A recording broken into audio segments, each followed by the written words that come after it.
Buongiorno. Can you say buongiorno? That's how you say good day in Italian. Welcome to Patrika's Little Star Cafe. Facts that are fast, fun, and keep you happy.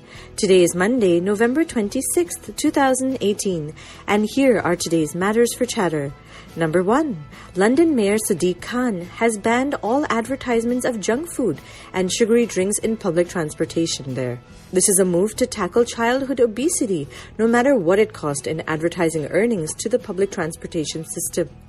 The system needs this money to maintain and service transport to its citizens, but the mayor feels that the city will lose more in health costs if the health of the youth doesn't improve.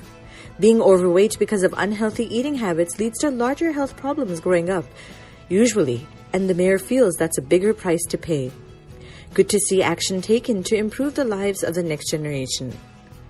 Number 2. Speaking of improving lives, a hotel resort in Bali has banned the use of mobile phones and other gadgets around its pool area from 9 a.m. to 5 p.m.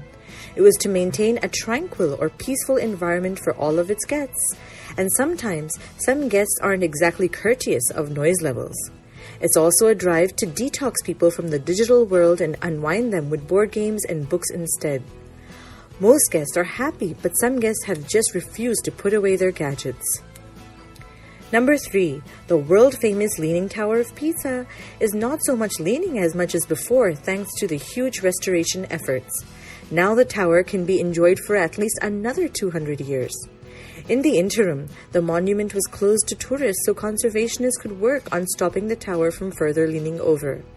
The famous landmark in Tuscany, Italy, started to sink into its marshy soil soon after it was constructed in the 1100s, and it began tilting a bit more and more over time.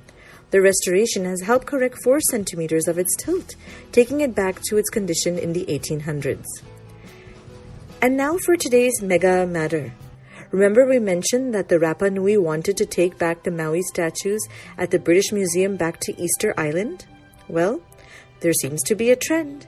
France will now also give back famous bronze sculptures to Benin, an African country it colonized long ago. The capital of Benin is Porto Novo, but before it became a republic, it was a French colony called Dahomey. It was common for countries that ruled over others to take their famous artifacts and either display them at museums or to claim ownership by the kings and queens. A few famous examples are the Rosetta Stone, an inscription of 3 languages which actually taught researchers how to translate Egyptian hieroglyphics. It was found while building a road in Rashid, Egypt, during Napoleon's empire, but was later taken over by the British. The treasures of Magdala from Ethiopia are another example of empires taking advantage of the richness of a colony. Apparently, it took over 15 elephants and 200 mules to carry all the gold out when the British looted the royal Ethiopian treasures. And of course, the Kohinoor diamond, which was once Indian. Along with many other important gemstones, the Kohinoor diamond was seized by the British when they controlled India.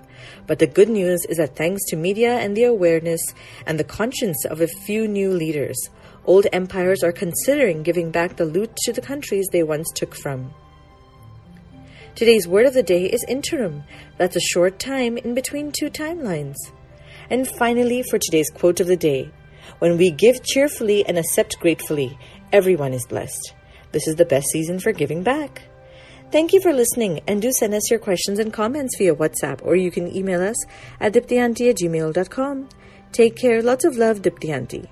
Twinkle, twinkle, little star. Do you know how loved you are?